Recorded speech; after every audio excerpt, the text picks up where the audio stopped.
americano não são autênticas. Elas são obra de um dos maiores cinegrafistas de Hollywood, John Ford. Ele foi convocado pela Marinha para recriar em sigilo absoluto o ataque japonês.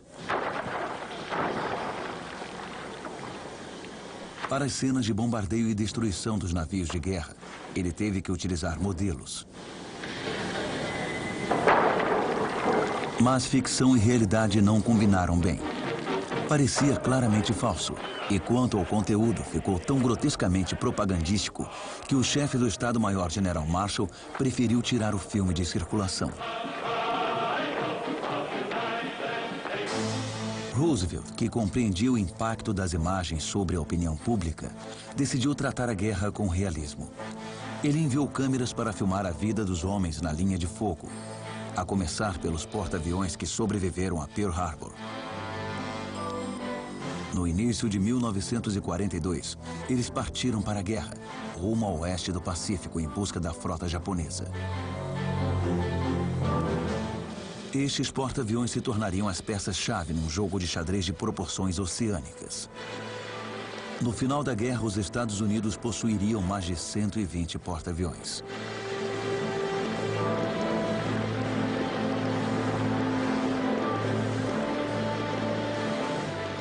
Um pesado porta-aviões leva a bordo 100 aviões, milhares de galões de gasolina, toneladas de bombas e uma tripulação de 3.000 homens.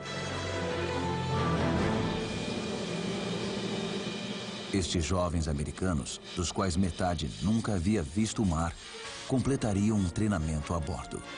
Já que a vida seguia em frente, cada homem exercia as funções de seu ofício civil nestas verdadeiras cidades flutuantes. Até então, o hospital estava calmo, poucos pacientes. Mas assim que o exercício é anunciado, esses padeiros, açougueiros e sapateiros pegam as ferramentas e correm para os postos de combate.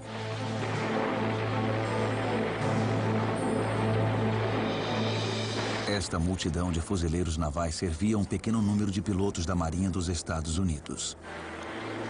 Eles praticavam pousos e decolagens incessantemente, numa tentativa de domar a curta, estreita e instável pista de voo.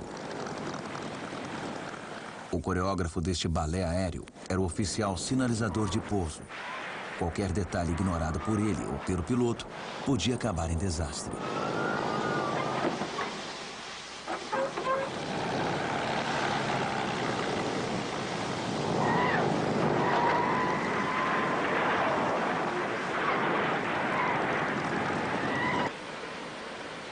Os cinegrafistas recebiam instruções para a missão.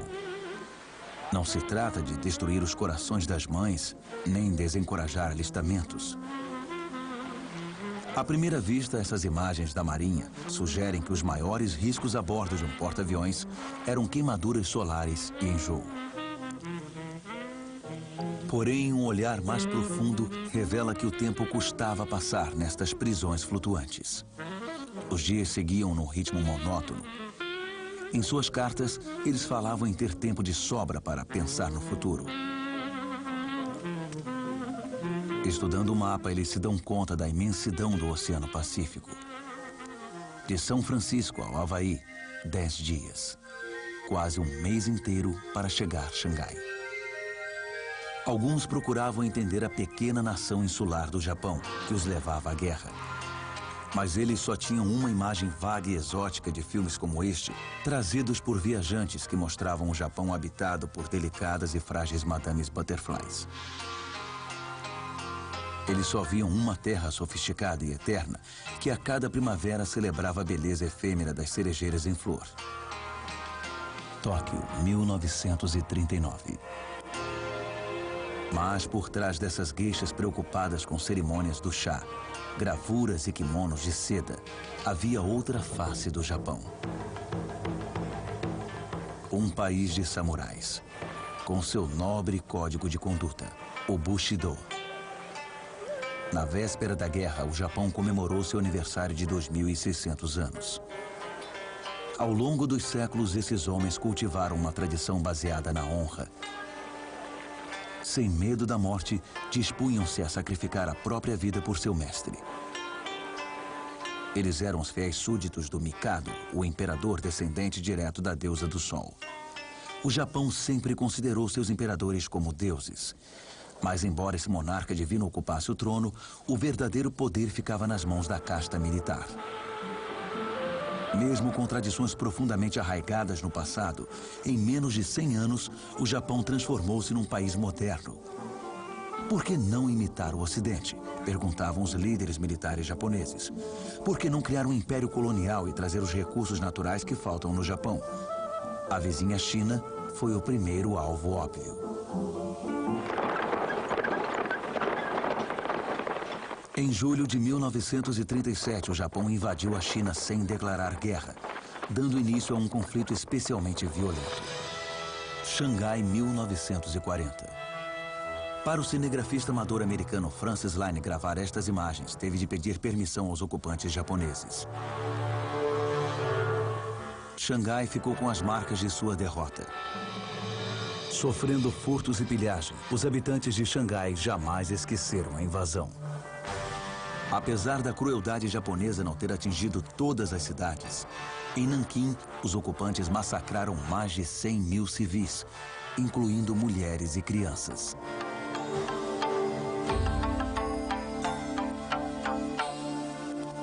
Nessa época, Xangai era o centro financeiro e o maior porto da China.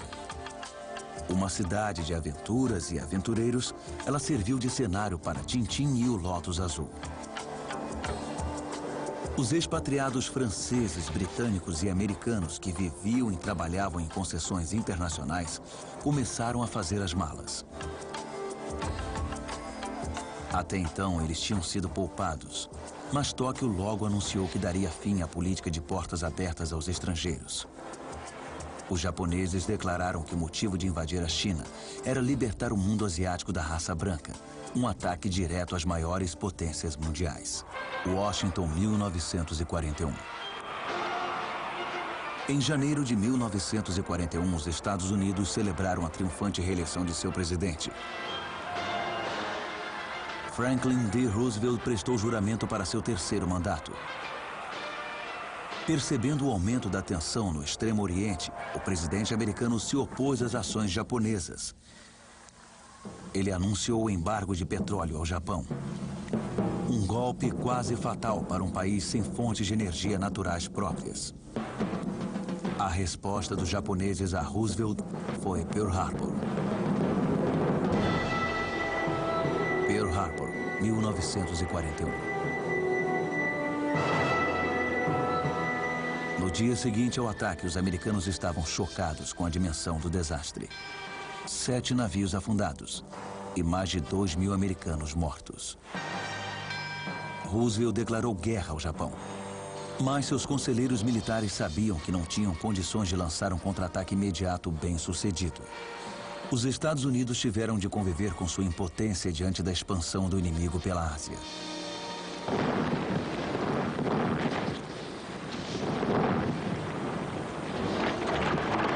Em questão de meses, os japoneses obtiveram conquistas atrás de conquistas. Eles bateram os britânicos em Singapura e expulsaram os americanos das Filipinas. E esta foi a consequência do ataque deles ao Ceilão. Este súbito bombardeio em Colombo, no domingo de Páscoa de 1942, matou 500 fuzileiros britânicos e inúmeros civis.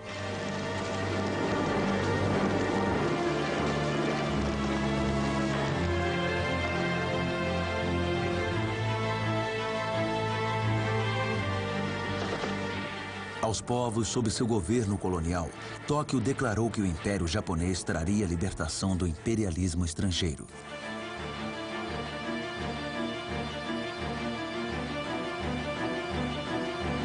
Aos olhos japoneses, tudo que fosse ocidental era inerentemente desprezível e destrutível. Mas por trás dessa declaração estava o verdadeiro intuito: apropriar-se dos ricos recursos de seus novos colonos. O petróleo das Índias Orientais Holandesas e a borracha da Malásia. Com derrota atrás de derrota e as forças japonesas avançando implacavelmente pelo Pacífico, o moral americano despencava a cada dia. Roosevelt pediu a seu departamento de guerra uma resposta espetacular. Ele precisava provar que o inimigo não era invencível.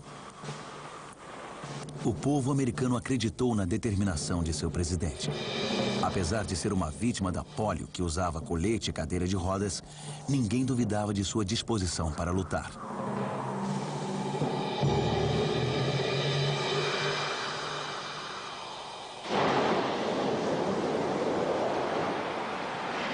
Os americanos consideraram que um ataque impactante contra o Japão seria capaz de abalar a opinião pública. Foi o tenente-coronel Jimmy Doolittle, o famoso as da Primeira Guerra e aviador civil, que ficou encarregado de bombardear Tóquio. Uma tarefa aparentemente impossível, já que nenhum bombardeiro era capaz de cobrir a distância até o Japão.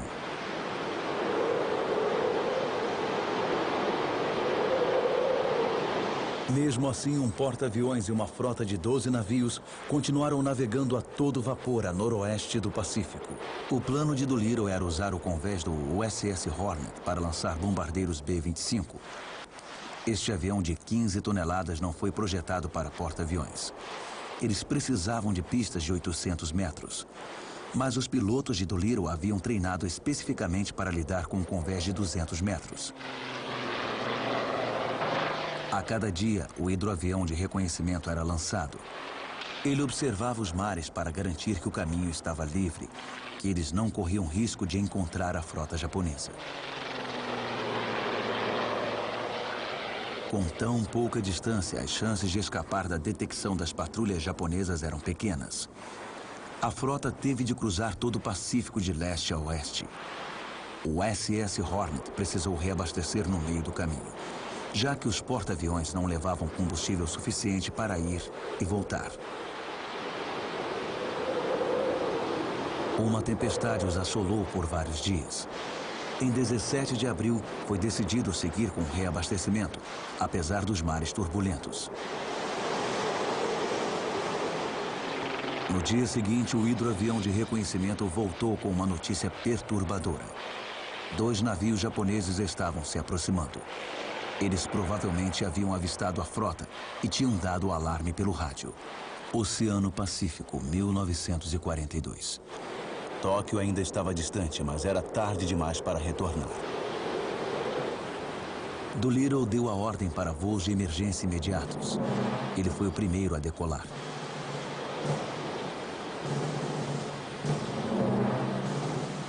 A toda velocidade, em meio aos redemoinhos, os 16 bombardeiros tentaram chegar via aérea com diferentes graus de sucesso. Alguns rapidamente perdiam altitude flertando com a morte nas ondas. Esse imprevisto significava 300 quilômetros a mais de voo. Não haveria combustível suficiente para chegar até a pista de pouso na China. 3 horas depois, todos soltaram suas bombas sobre Tóquio, antes de saltarem dos aviões de paraquedas. 4 pilotos capturados pelos japoneses foram decapitados.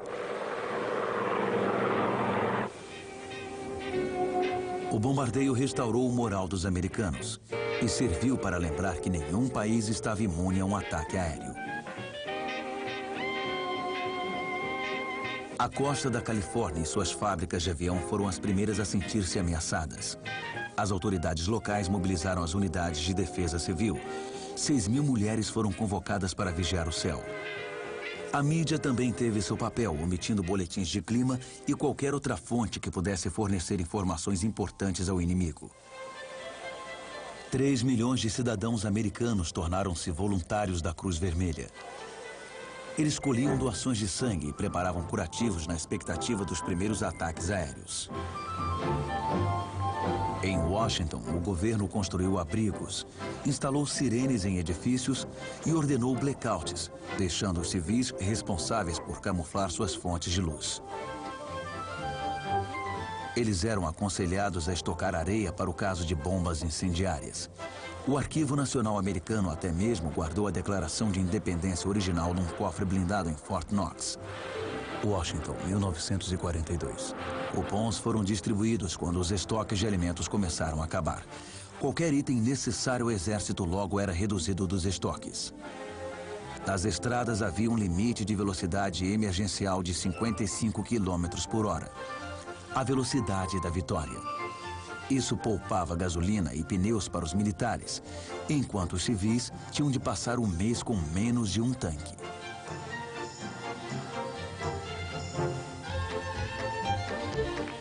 Vinte diferentes produtos foram racionados. Logo começaram os rumores de mercado negro. Seda e nylon eram usados para os paraquedas. Roupas eram encurtadas para economizar tecido. Os cigarros tornaram-se raros, assim como os estoques de filmes. O Kodachrome era reservado para os cinegrafistas militares no Pacífico, como John Ford em Midway. Na guerra marítima e aérea, ainda mais eficientes do que os porta-aviões, eram as bases insulares. Elas não afundavam e, portanto, eram cobiçadas pelos dois lados. Foi esse o caso de Midway. Um atol que, como o nome sugere, fica situado bem no meio entre a Ásia e a América, permitindo que um único país controlasse o coração do Pacífico. No final da primavera de 42, os hidroaviões baseados em Midway executavam contínuas missões de reconhecimento. Os americanos estavam convencidos de um iminente ataque japonês.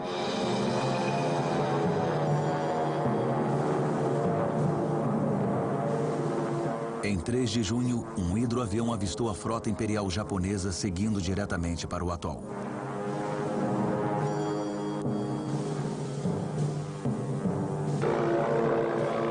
De repente, 108 aviões dos porta-aviões japoneses invadiram o céu de Midway e começaram a lançar suas cargas de bombas.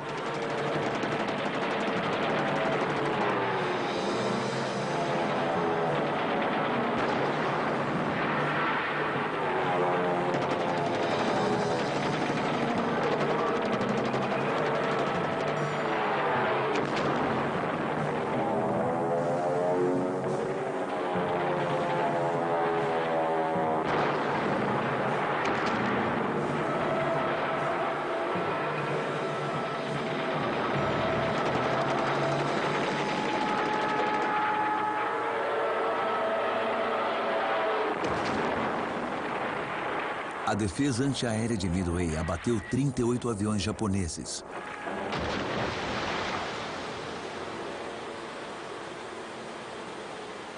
Mas o que o almirantado japonês não sabia era que os americanos haviam preparado uma armadilha. Eles tinham decifrado o código secreto japonês e sabiam de todos os seus planos. Conhecendo de antemão cada movimento da frota japonesa, os americanos ficaram aguardando além do horizonte, prontos para atacar. Quando os desavisados japoneses se aproximaram de Midway, os porta-aviões americanos lançaram seus aviões e atacaram a frota imperial.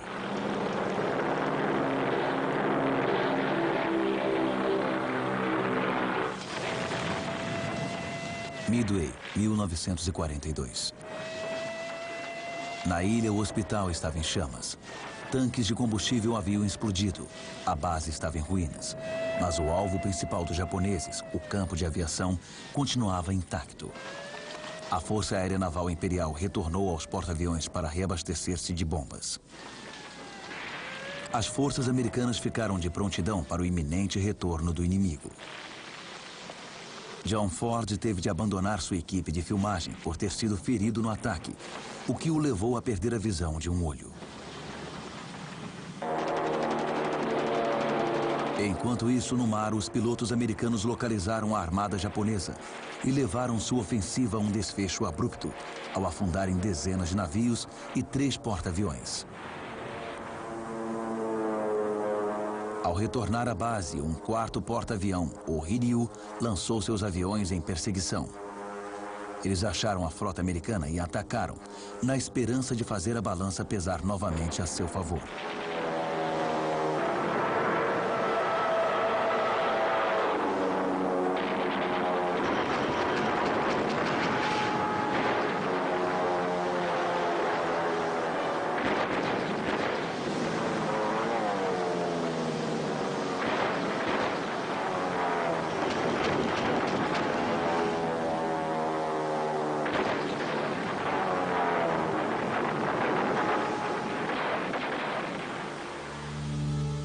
Os americanos perderam 150 aviões. Vários pilotos desapareceram em ação. Os que caíam próximos a Midway eram resgatados rapidamente. Para outros, foram necessárias buscas no mar. Durante semanas, os hidroaviões vasculhavam o dia inteiro. Muitos desaparecidos nunca foram encontrados. Mas alguns foram achados após 8 dias.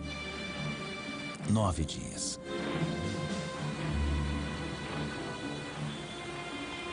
Onze dias no caso deste. E incríveis 13 dias para este aqui.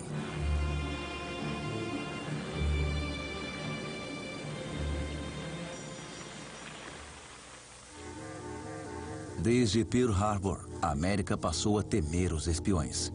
O inimigo interno, o Quinta Coluna. Os traidores óbvios ficavam à distância. Elevaram-se vozes pedindo que os japoneses residentes na América fossem presos e internados. Roosevelt mandou que eles fossem retirados da costa oeste. Em 7 de abril de 42, todos os japoneses que viviam em São Francisco tiveram que deixar a cidade até o meio-dia. Eles puderam levar seus pertences. Tudo menos tesouras, lâminas e rádios. Isso seria supostamente fornecido mais tarde. 110 mil japoneses foram colocados em campos de prisioneiros em Colorado, Arkansas e Wyoming. Estados de população escassa, distante de áreas críticas. A medida incluía todos os nipo-americanos, mesmo os nascidos e criados nos Estados Unidos.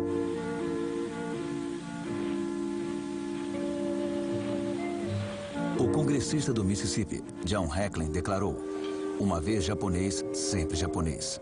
É tão impossível regenerar um japonês quanto reverter as leis da natureza." Um jornal de Honolulu foi ainda mais longe ao sugerir que os fazendeiros japoneses do Havaí haviam plantado seus tomates em padrões específicos para guiar os pilotos japoneses a Pearl Harbor. No final do verão de 42, jovens recrutas foram treinados no Pacífico. Praticavam manobras de aterrissagem. Alguns seguiriam para Guadalcanal, que estava desesperadamente resistindo ao ataque inimigo, e outros para New Britain, em Bornéu. Novos métodos de operações anfíbias foram reformulados e desenvolvidos para essas condições geográficas específicas de mar e clima tropical.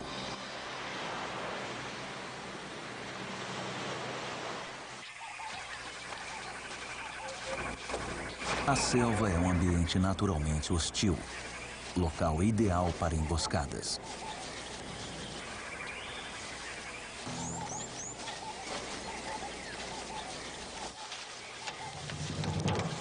Há pouco ou nada capaz de tranquilizar esses recrutas. Eles se sentem constantemente vigiados por olhos invisíveis.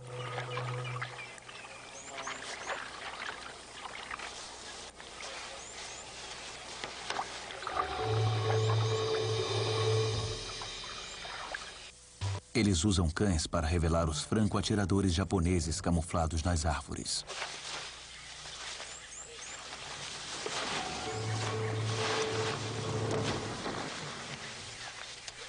O terror de todo soldado. A patrulha na selva. Missões para reconhecer posições inimigas.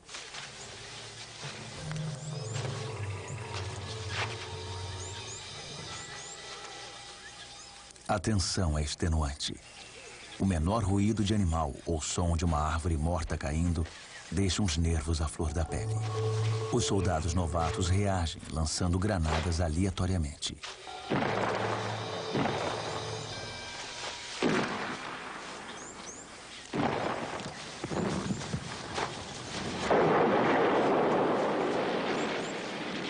Cada minuto é repleto do medo de ser avistado ou de se perder.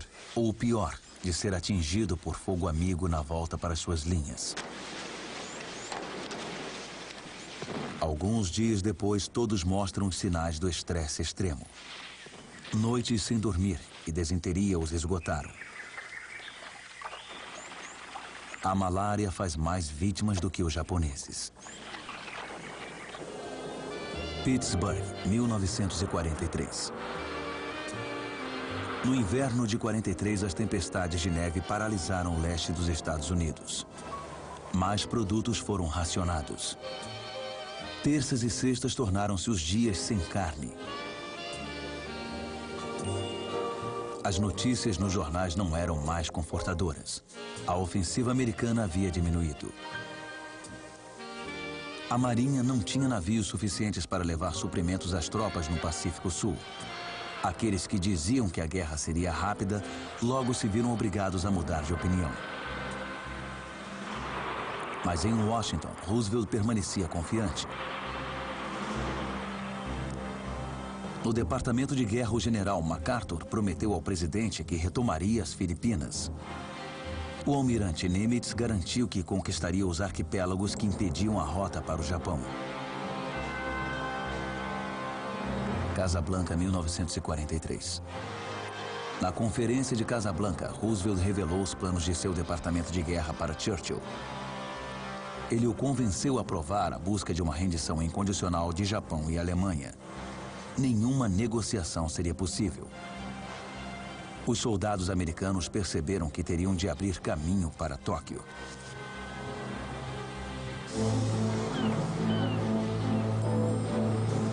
O primeiro obstáculo para Nimitz, seus 19 porta-aviões e seus fuzileiros era Tarawa. Tarawa era um pequeno atol, apenas com uma pista de voo. No entanto, era considerado inconquistável.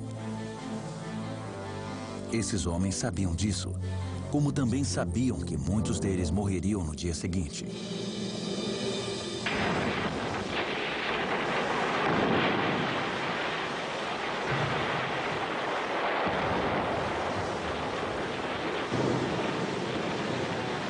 O Departamento de Guerra, interessado em informações visuais sobre o ataque, mandou a Marinha levar cinegrafistas a bordo da barcaça de desembarque.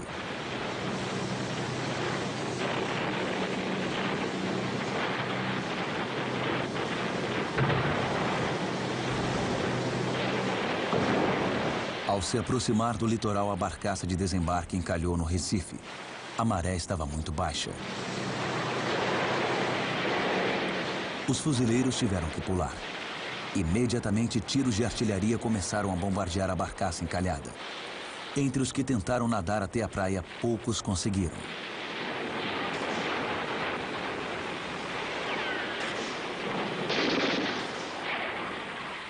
Sucessivas levas de fuzileiros finalmente alcançaram a praia.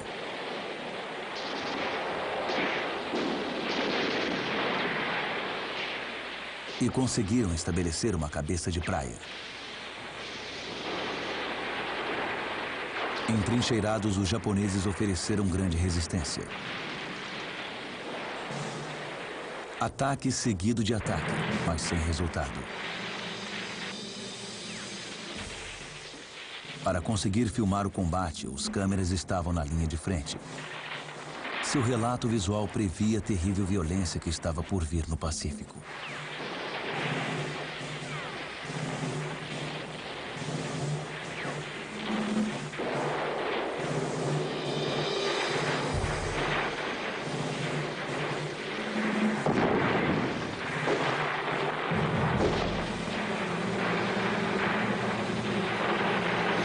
Em 23 de novembro de 1943, Tarawa foi conquistado num banho de sangue final.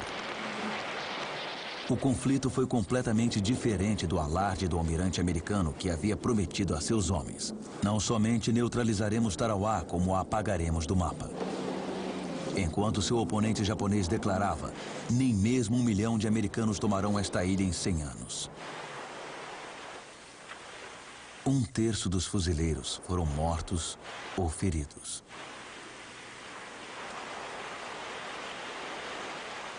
Para o povo americano foi difícil tolerar essas cenas de massacre.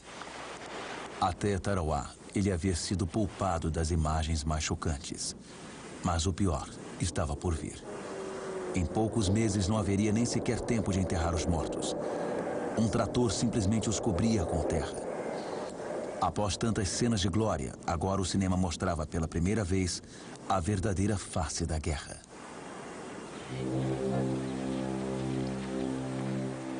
o exército americano continuava precisando de recrutas. Por isso, a idade de alistamento baixou de 21 para 18 anos. Com os homens sendo convocados, a mão de obra rapidamente ficou reduzida. Assim como na Europa, durante a Primeira Guerra, o governo chamou as mulheres. Campanhas publicitárias logo foram lançadas para fazê-las deixar seus lares. Não podemos vencer sem elas, afirmavam os cartazes.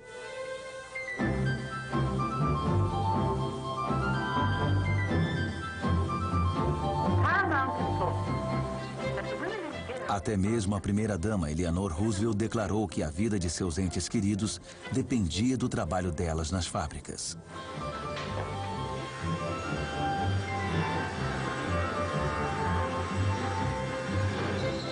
Para calar alguns opositores que alegavam que trabalhando fora as mulheres se tornariam muito masculinas, a Boeing providenciou cabeleireiros, vestimentas, aulas de maquiagem e etiqueta para que as mulheres mantivessem seu QF, ou coeficiente de feminilidade. As revistas femininas garantiam às leitoras que fazer uma bomba era tão fácil quanto fazer bolo de carne. Montar uma escotilha era tão simples quanto um soufflé. Todo mês, o governo encomendava boletins de guerra para os trabalhadores. Esses filmes tinham a intenção de mostrar o uso e eficiência das armas que produziam contra o inimigo. Os patrões notavam que a produção aumentava significativamente após a exibição desses filmes. Em The Fighting Lady, os trabalhadores da fábrica Grumman veem suas mais recentes contribuições para o esforço de guerra nos céus das Ilhas Marianas, o Hellcat. Esses pilotos fazem o último voo de treinamento antes do batismo de fogo. Na véspera do combate, eles tentam distrair a cabeça. Para passar o tempo, escrevem para a família, só por precaução. Na manhã do ataque, todos devem lavar-se por completo para reduzir o risco de infecção, caso sejam feridos. O objetivo: Ilha Marcos, um atol altamente fortificado mantido pelos japoneses. Aviões torpedeiros vindos da ilha eram uma constante ameaça aos porta-aviões americanos. Os esquadrões deveriam destruir seus aviões e campos de aviação. Pacífico, 1944.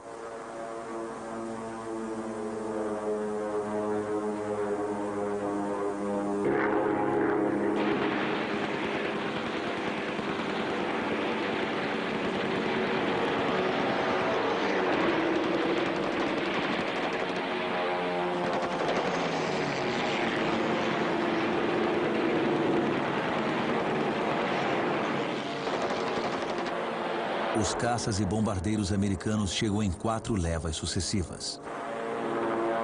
O ataque dura 10 horas. A defesa antiaérea japonesa consegue derrubar 2 Hellcats.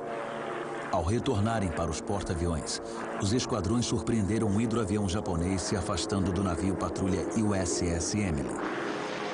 Os pilotos receberam ordem para abatê-lo antes que ele pudesse informar a Tóquio a posição da frota americana.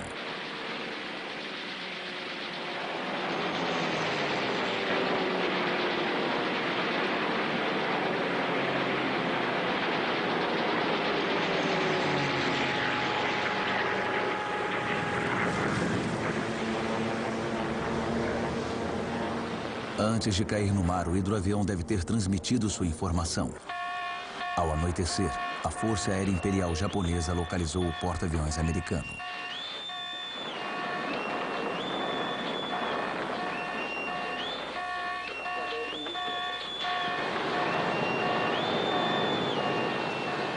Na pista de voo, os aviões carregados de combustível e bombas são alvos dos pilotos japoneses.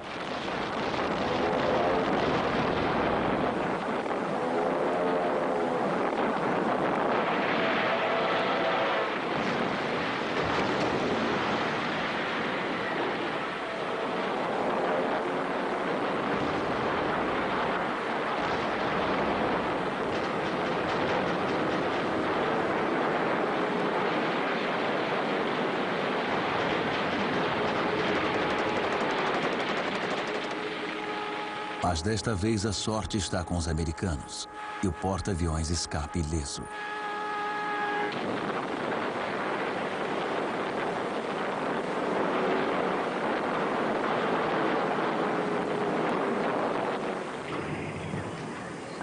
Ainda mais expostos do que a marinha estavam os fuzileiros. Apenas poucos metros de selva os separavam dos japoneses. Eles conviviam com o calor e a umidade que contaminava tudo com um fedor insuportável. Roupas, barracas, couro, tudo apodrecia. Pior ainda eram os cadáveres dos companheiros que eles não tinham tempo de enterrar. Alimentar e armar esses homens exigia uma logística sobre-humana. As linhas de comunicação eram tão longas na imensidão do Pacífico que, para cada combatente, eram necessários outros 18 de apoio.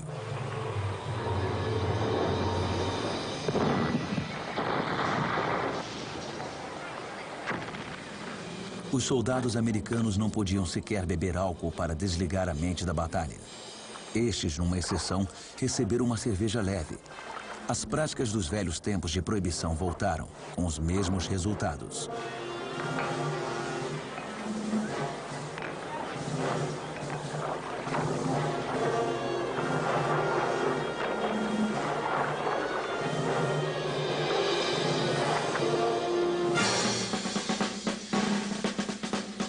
Durante a Primeira Guerra, o exército americano alistou mulheres nas corporações médicas nas linhas de retaguarda.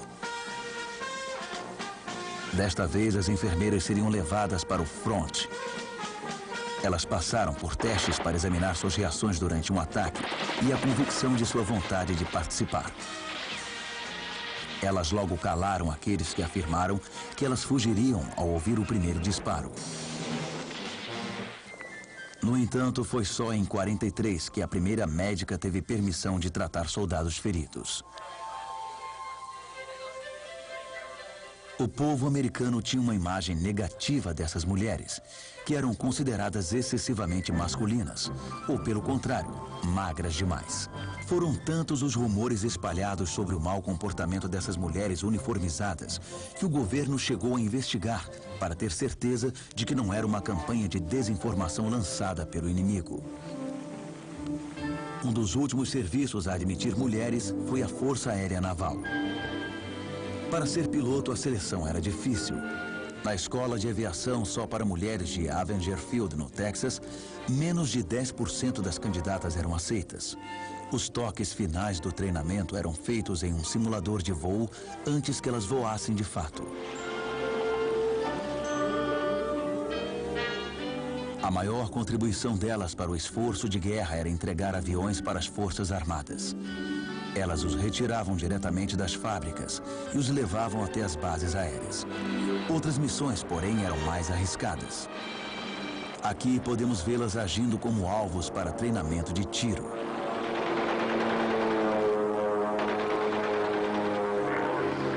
Quando pilotos homens se recusavam a pilotar um bombardeiro pouco testado, as autoridades recrutavam 2 mulheres que tivessem feito voos de apresentação bem-sucedidos.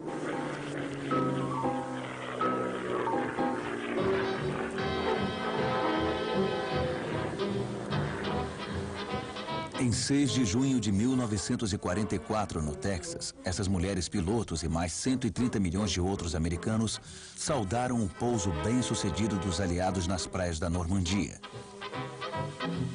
Uma semana depois, o rádio informava que do outro lado do mundo, outro pouso estava acontecendo, em Saipan, nas Ilhas Marianas. De Saipan, os bombardeiros americanos poderiam chegar ao Japão. Estas imagens mostram o poder militar americano.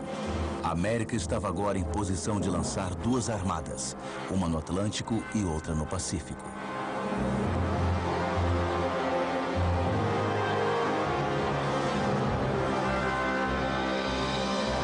A bordo dos navios, 20 mil homens, 1/3 deles fuzileiros, preparavam suas armas às vésperas do ataque.